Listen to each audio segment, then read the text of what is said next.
नमस्ते प्रिय विद्यार्थियों, हम पढ़ रहे हैं कक्षा 8 के लिए भूगोल की पाठ्य पुस्तक। कक्षा 6 और 7 की ज्योग्राफी हमारी कंप्लीट हो चुकी है और आज से शुरुआत करने वाले हैं कक्षा 8 की ज्योग्राफी की, जिसका नाम है संसाधन एवं विकास। ये आपकी पुस्तक का नाम है जो एनसीईआरटी में चल रही है अभी।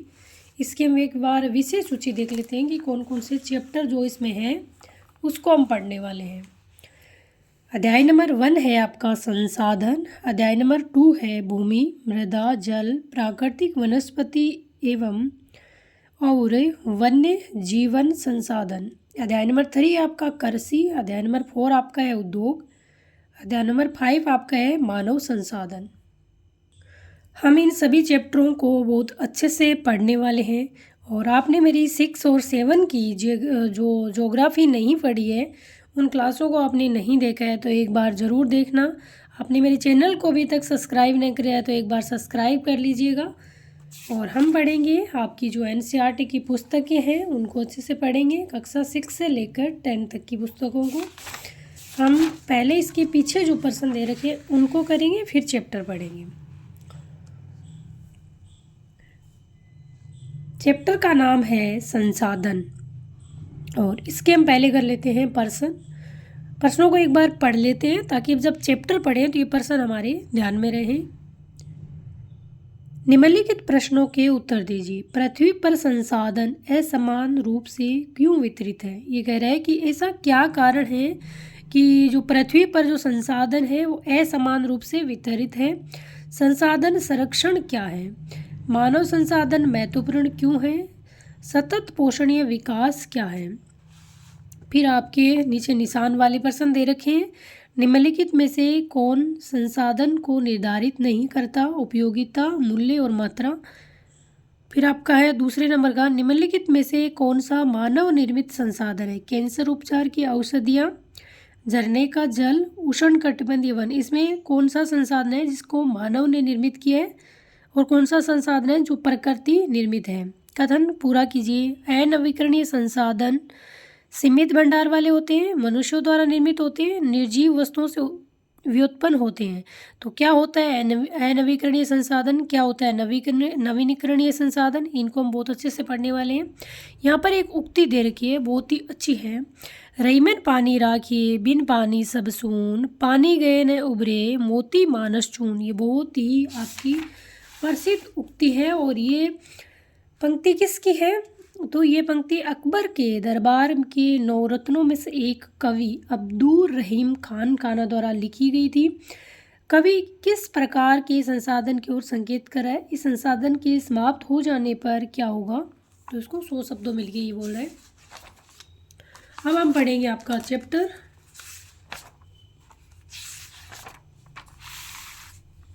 यह चैप्टर कक्षा 8 की जो ज्योग्राफी के एनसीईआरटी है, चैप्टर हमारा 1 है संसाधन। चैप्टर का नाम है संसाधन, इसको हम पढ़ेंगे। प्रिय विद्यार्थियों, बहुत ही कॉन्सेप्ट वाले पर्सन यहाँ पर बनते हैं आपकी। अगर कॉन्सेप्ट क्लियर है तो आपको रटना नहीं है, सिर्फ कॉन्सेप्ट क्लियर करना है और कॉन्सेप्ट क्लियर है तो चीज़ें बहुत आसानी से आपको समझ में आ जाएगी। पहले एक कहानी के रूप में इसको जोड़ा गया और फिर हम देखेंगे। मोना और राजू अपना घर साफ करने में अम्मा की मदद कर रहे हैं। इन सभी चीज़ों को देखो, कपड़े, बर्तन, अनाज। यहाँ पर आपको एक कहानी के द्वारा बताएंगे कि संसाधन क्या होते हैं। आपसे संसाधन की परिभाषा यहाँ से क्लियर हो जाएगी। कपड़े, बर्तन, अनाज, कंघा, शहद की बोतल, किताबें, इसमें से प्रत्येक उपयोगी है। मोना ने कहा इसलिए ये महत्वपूर्ण है। अम्मा ने कहा यह संसाधन है। क्या है? संसाधन है। संसाधन क्या है? अम्मा ने राजू से प्रश्न पूछा। अम्मा से राजू ने प्रश्न पूछा। अम्मा ने बताया प्रत्येक वस्तु जिसका उपयोग आवश्यकताओं को पूरा करने के लिए किया जाता है उसे संसाधन कहते हैं।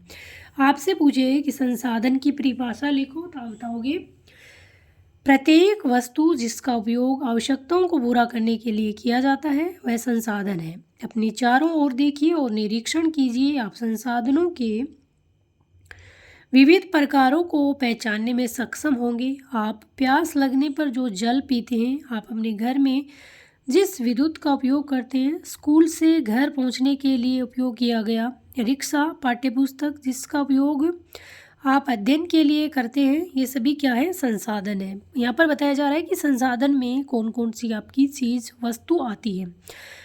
आपके पिता ने आपके लिए नाश्ता तैयार किया, उन्होंने जिन ताज़ी सब्जियों का उपयोग किया वे भी एक प्रकार का क्या है? संसाधन है।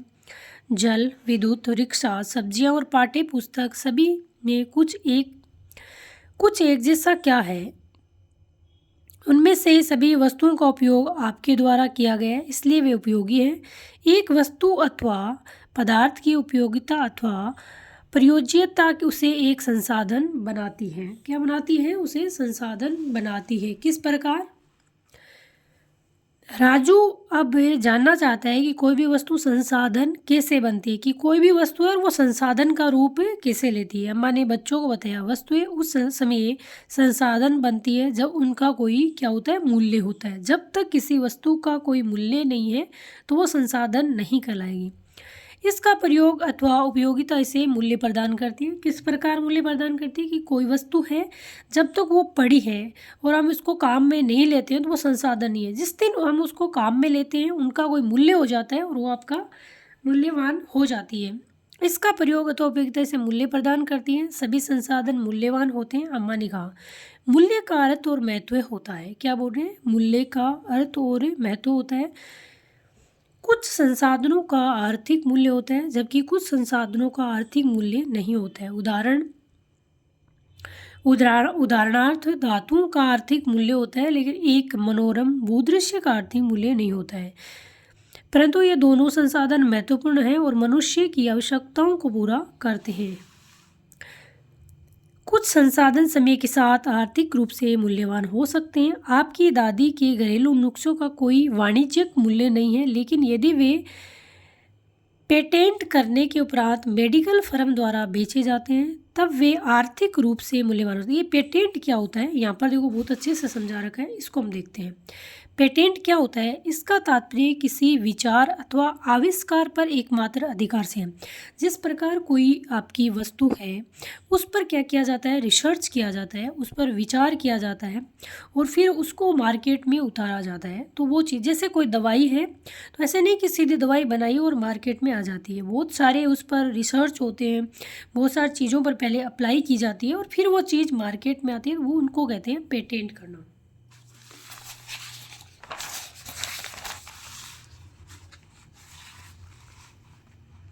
फिर आगे पढ़ते हैं हम।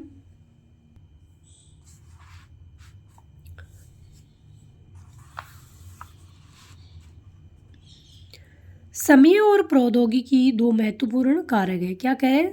दो समय और प्रौद्योगिकी दो महत्वपूर्ण कारक हैं जो पदार्थों को संसाधन में परिवर्तित कर सकते हैं। दोनों लोगों की आवश्यकताओं से संबंधित हैं। लोग स्वयं ही सबसे महत्वपूर्ण संसाधन है। ये लोगों के विचार, ज्ञान, आविष्कार और खोज ही हैं जो और अधिक संसाधनों की रचना करते हैं। प्रत्येक खोज अथवा आविष्कार से बहुत से अन्य खोज एवं आविष्कार होते हैं। आग की खोज से खाना पकाने की पद्धति एवं अन्य प्रक्रियाओं का प्रचलन हुआ, जबकि पहिए के आविष्कार से अंततः परिवहन की नवीनतम विधियों का विकास हुआ। जल विद्युत बनाने की प्रौद्योगिकी ने तेजी से बहते जल से ऊर्जा उत्पन्न करके उसे एक महत्वपूर्ण संसाधन बना दिया। यहाँ पर बताया जा रहा है कि आपकी प्रौद्योगिकी होती है वो किस प्रकार काम करती है। क्या होती है प्रौद्योगिकी? किसी कौशल करने अथवा वस्तु बनाने में नवीनतम ज्ञान का अनुप्रयोग ही आपकी क्या है? प्रौद्योगिकी है। यहाँ पर दे रखा है आपका संसाधनों के प्रकार, कि संसाधन कितने प्रकार के होते हैं। सामान्यतः संसाधनों को प्राकृतिक, मानव निर्मित और मानव में वर्गीकृत किया जा सकता है। यहाँ पर आपसे पूछा जा सकता है कि जो प्राकृतिक संसाधन होते हैं उनमें कौन से आते हैं और जो मानव निर्मित संसाधन होते हैं उनमें क्या चीज़ें आती हैं। प्राकृतिक संसाधन, जो संसाधन प्रकृति से प्राप्त होते हैं और अधिक संशोधन के बिना उपयोग में लाए जाते हैं, वो आपके प्राकृतिक संसाधन होते हैं। वायु, जिसमें हम सांस लेते हैं, हमारी नदियों और झीलों का जल, मृदा और खनिज सभी प्राकृतिक संसाधन है। तो ये आपके प्राकृतिक संसाधन में आएंगे। इन संसाधनों में से बहुत से प्रकृति के निःशुल्क उपहार है और सीधे ही उपयोग में लाए जा सकते हैं। कुछ परिस्थितियों में प्राकृतिक संसाधनों का सबसे अच्छी तरह उपयोग करने के लिए औजारों और प्रौद्योगिकी की आवश्यकता हो सकती है। क्या कह रहे हैं कि कुछ परिस्थितियों में प्राकृतिक संसाधनों को सबसे अच्छी तरह उपयोग करने के लिए औजारों और प्रौद्योगिकी की आवश्यकता हो सकती है। प्राकृतिक संसाधनों को विस्तृत रूप से नवीकरणीय और अनवीकरणीय संसाधनों में विभाजित किया जा सकता है। आपसे पूछे कि प्राकृतिक संसाधनों को कितने रूपों में, तो आप बताओगे दो रूपों में, एक तो नवीकरणीय संसाधन और एक अनवीकरणीय संसाधन। अब हम जानेंगे, यहाँ से आपके प्रश्न बनते हैं कि नवीकरणीय संसाधन क्या है और अनवीकरणीय संसाधन क्या है। दोनों को आपको अलग अलग विभाजित करना कि कौन सी चीज़ें आती है जो नवीकरणीय संसाधन में आती है और कौन कौन सी चीज़ें आती है जो अनवीकरणीय संसाधन में आती है, और इनकी उपयोगिता क्या है और इन चीज़ों का आप संरक्षण किस प्रकार करना चाहिए। सबसे पहले हम पढ़ेंगे नवीकरणीय संसाधन। वे संसाधन हैं जो शीघ्रता से नवीकृत अथवा पुनः पूरित हो जाते हैं। आपसे पूछे कि नवीकरणीय संसाधन किसे कहते हैं, तो आप बताओगे वे संसाधन जो शीघ्रता से नवीकृत अथवा पुनः पूरित हो जाते हैं। इनमें से कुछ असीमित हैं और उन पर मानवीय क्रियाओं का प्रभाव नहीं होता है, जैसे सौर और पवन ऊर्जा। आपसे पूछे कि सौर और पवन ऊर्जा किस प्रकार के संसाधन में आते हैं, नवीकरणीय में आते हैं अनवीकरणीय में, तो ये आपके नवीकरणीय संसाधन में आते हैं। लेकिन फिर भी कुछ नवीकरणीय संसाधनों जैसे आपका जल हो गया, मृदा हो गई और वन का लापरवाही से किया गया उपयोग उनके भंडार को प्रभावित करता है। सौर और पवन ऊर्जा को प्रभावित नहीं करता है, परंतु जल, मृदा और वन को लापरवाही से उपयोग करने पर उनके भंडार को प्रभावित करता है। जल असीमित नवीकरणीय संसाधन है। जल किस प्रकार का संसाधन है, नवीकरणीय संसाधन है। फिर भी जल की कमी और प्राकृतिक जल स्रोतों का सूखना आज विश्व के बहुत से भागों में एक बड़ी समस्या है। इस चीज़ को समझना है कि नवीकरणीय संसाधन में कौन सी चीज़ें आती हैं, और यहाँ से फैक्ट वाले सवाल पूछे जाते हैं कि कौन से नवीकरण में आते हैं और कौन से अनवीकरणीय संसाधन में आते हैं, और उनकी परिभाषा भी कई बार पूछ ली जाती है। अब हम पढ़ेंगे अनवीकरणीय संसाधन। वे संसाधन जिनका भंडार सीमित है, भंडार के एक बार समाप्त होने के बाद उन्हें नवीकृत अथवा पुनः पूरित होने में हजारों वर्ष लग सकते हैं। आपसे इनकी परिभाषा पूछे कि अनवीकरणीय संसाधन की परिभाषा क्या है, तो बताओगे वे संसाधन जिनका भंडार सीमित है, भंडार के एक बार समाप्त होने के बाद उनके नवीकृत अथवा पुनः पूरित होने में हजारों वर्ष लग सकते हैं। यह अवधि मानव जीवन की अवधि से बहुत अधिक है। मतलब वो संसाधन है अनवीकरणीय कि उसको वापस बनने में आपका मानव जीवन की जो अवधि होती है उससे भी अधिक समय आपका लगता है। इस प्रकार के संसाधन अनवीकरणीय संसाधन कहलाते हैं, जैसे आपका कोयला हो गया, पेट्रोलियम हो गया और प्राकृतिक गैस। नवीकरणीय संसाधन में आपका आता है सौर ऊर्जा, पवन ऊर्जा, जल, मृदा, वन, ये आपके नवीकरणीय में आते हैं। और आपको दोनों में अंतर पूछे कि क्या नवीकरणीय होता है, क्या अनवीकरणीय होता है, और कौन सी नवीकरणीय में आता है, कौन सी अनवीकरणीय में आता है, तो इस चीज़ों को आप अलग अलग विभाजित करना और फिर देखना। अनवीकरणीय में आपका आता है कोयला, पेट्रोलियम और प्राकृतिक गैस। प्राकृतिक संसाधनों का वितरण भूभाग, जलवायु, ऊंचाई जैसे अनेक भौतिक कारकों पर निर्भर करता है। आपसे पूछे कि प्राकृतिक संसाधनों का वितरण किस पर निर्भर करता है, तो आप बताओगे भूभाग, जलवायु, ऊंचाई जैसे अनेक भौतिक कारकों पर निर्भर करता है। पृथ्वी पर इन कारकों में विभिन्नता होने के कारण संसाधनों का वितरण क्या है, असमान है।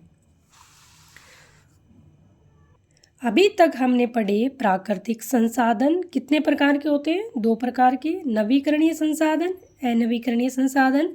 नवीकरणीय की क्या परिभाषा होती है, अनवीकरणीय में क्या परिभाषा होती है, और नवीकरणीय में कौन से आते हैं, अनवीकरणीय संसाधन में कौन से आते हैं। अब हम पढ़ेंगे मानव निर्मित संसाधन क्या है।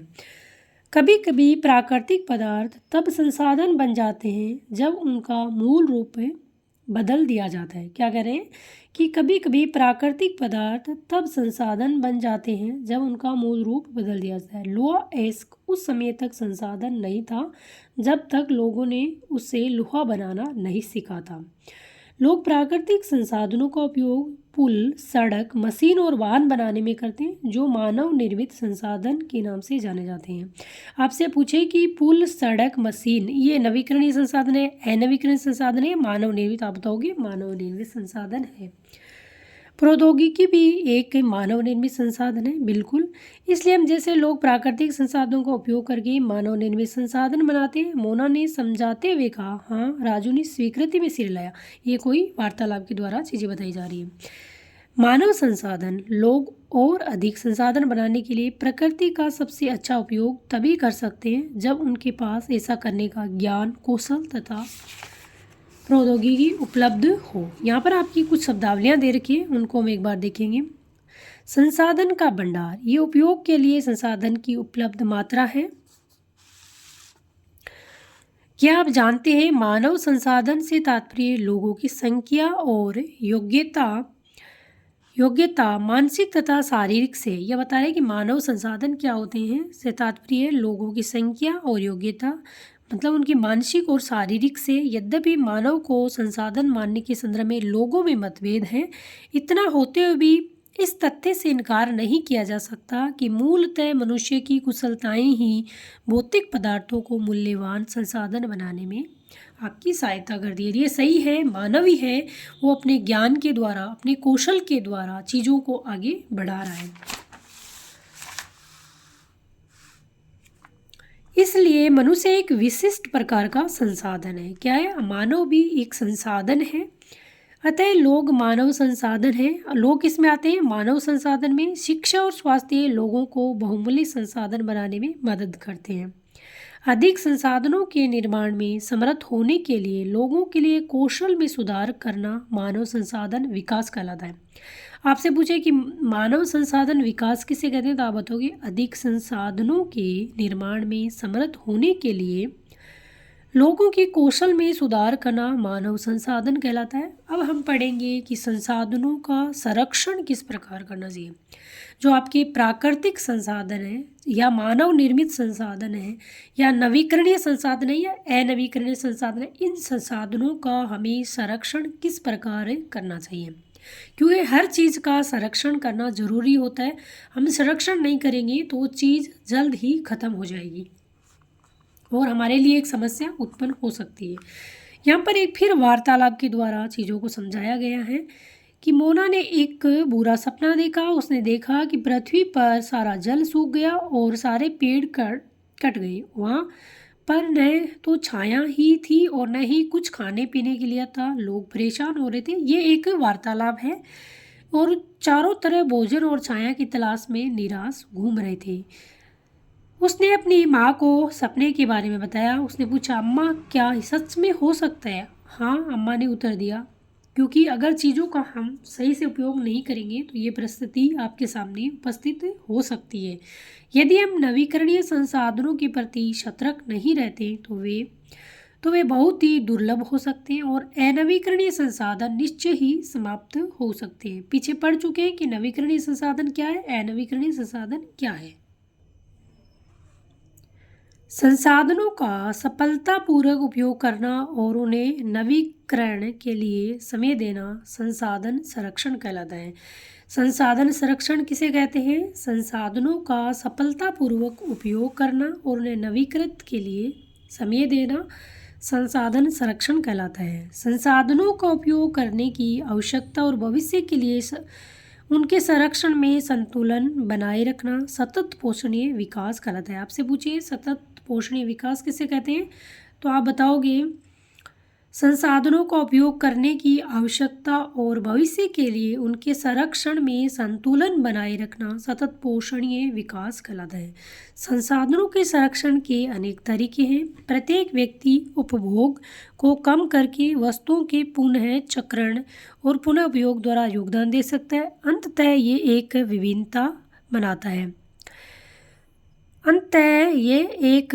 बनाता है क्योंकि सभी जीवन एक दूसरे से जुड़े हैं।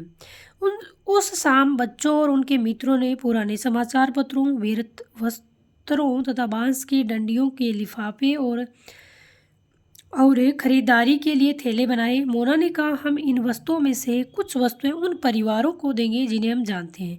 मुस्तफ़ा ने कहा, अपने संसाधनों को बचाना और अपनी पृथ्वी को सजीव रखना ये एक बहुत अच्छा कार्य है। जैसे ने कहा, मैं बहुत ही सतर्क रहूंगी, कागज़ व्यर्थ न हो। उसे स्पष्ट किया, कागज़ बनाने के लिए बहुत से पेड़ों को काटा जाता है, इसलिए हर चीज़ का सदुपयोग किया जाए, उसको सुरक्षित किया जाए। यहाँ पर दे रखा है कि सतत पोषणीय विकास क्या है। संसाधनों का सावधानीपूर्वक उपयोग ताकि न केवल वर्तमान पीढ़ी के पितु भावी पीढ़ियों की आवश्यकताएं भी पूरी होती रहे। मैं ध्यान रखूंगा कि मेरे घर में फिर भी बोला कि मैं ध्यान रखूंगा कि मेरे घर में विद्युत व्यर्थ न हो। मुस्तफ़ा ने जोर से कहा, विद्युत जल और कोयले से बनती है।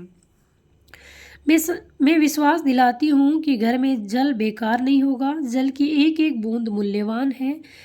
आशा ने कहा, बच्चों ने कहा, हम सब मिलकर अंतर ला सकते हैं। ये कुछ कार्य मोना, राजू और उसके मित्रों ने किए। आपका क्या विचार है? आप संसाधन संरक्षण में कैसे मदद करने जा रहे हैं?